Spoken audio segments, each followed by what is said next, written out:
Hey everyone, Crummy here. For this week's Stubby episode, I thought it would be fun to answer a question that I get personally in my DMs on Instagram, sometimes multiple times a week. And the question is, what type of TIG welder should I buy?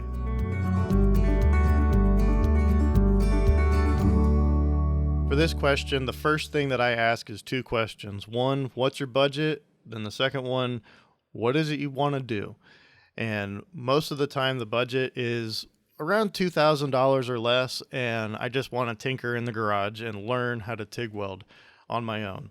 And whenever I hear that, the first thing that comes to mind is one of the machines that I have, and that's an Alpha TIG 200 or Alpha TIG 201, whatever it is they have out now. I personally really like that machine because I've used it quite a bit and it runs really great. The last two TIG classes that I've had here at my shop, both of the students that came, they brought their own machines because they wanted to use them. They wanted to make sure everything worked. They wanted to know what all the settings were, if they wanted to mark them up or something like that. And both of them were the Alpha TIG 200s. They ran great all day long.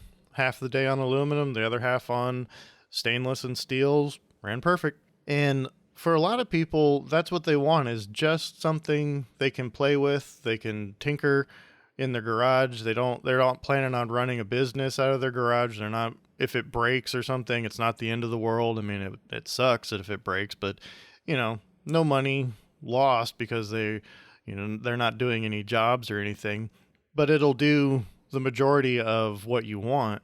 And there are a lot of machines that are kind of I don't want to say lower end, but they're the economy brands and economy styles of machines that I've personally never used. So I can't recommend them, and I'm not going to recommend something I've never used before.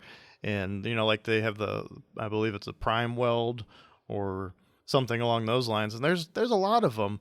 And, people use them all the time, every single day, and they work great for them. But like I said, I've never personally used it, so I can't recommend something that I don't know. And if they want to weld something a little bit on the thicker side, more than just sheet metal, I always recommend buy the most amperage you can get, because you can always turn the machine down, but you can't turn the machine up. Once you max out, that's it. And then you start worrying about, am I going to blow the duty cycle on the machine? Because when you buy the lower end machines, usually the duty cycles on them are pretty low. So you're going to be popping those things and it'll just shut off right in the middle of your weld. And it's like, man, that sucked.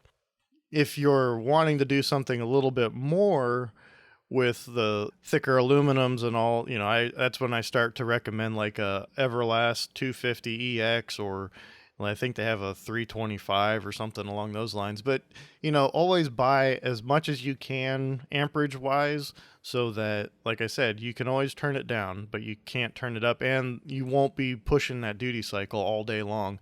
But that's only if you're going to be using it, like I said, all day long.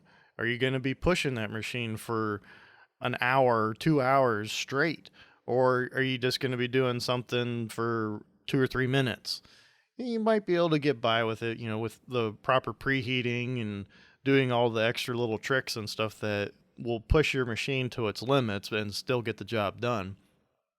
And then on the flip side, whenever someone's asking, they want to set up their shop and they want like a legacy brand machine, and they want the best of the best because they want like kind of a buy once, cry once type of thing. And if they're trying to do kind of work that I like to do, where it's like smaller, fine detail, different things along those lines, I personally recommend the machine that I have, and that's the Fronius Magic Wave 230i. And I've ran Dynasties for years and years and years, and this thing blows it away. I really, really like this machine. It's different. It's really cool. It does a lot of neat little features. And like I said in a post recently, a lot of those little features you don't need very often, but it's really nice to have when you do need them. But if you want to stick with, the more familiar Miller and Lincoln, you could probably find a used Dynasty on eBay and be good to go for a little bit less money. do I really think that it's a necessary thing to go out and buy a Miller Dynasty or an Aspect or something along those lines just to tinker in your garage, which 9 out of 10 times that's what the answers are to the questions. And if you're looking at buying a TIG welder, that's probably what you're wanting to do too, is just learn in your garage. And I personally don't recommend buying a really, really expensive machine for that, because you're not going to really know the difference between what these legacy brand machines can do versus what the cheaper machines can do. And sometimes the more settings that they have on these machines, the more confused you're going to get. You know, if you don't know anything about TIG welding, or if you're really new to it, kind of the more basic machines are going to be your friends, because, you know, you don't need to get lost in all these super detailed settings right off the bat, because that's just going to frustrate you. If you're a little bit more experienced and you understand what a lot of these things are doing, and you've messed around with the lower end machines, maybe it's time to upgrade. You know, that's how I answer that question, and hopefully that might answer your questions if you've been thinking about buying a TIG welder for your garage at home. Again, if you're just wanting to tinker, don't be afraid to buy one of the lower end TIG machines that you can get for a pretty decent price, brand new, or, you know, buy something that's used on eBay and start playing around. Well, like I said at the beginning of this one, that's how I answer this question pretty much weekly, and hopefully it answered that question for you.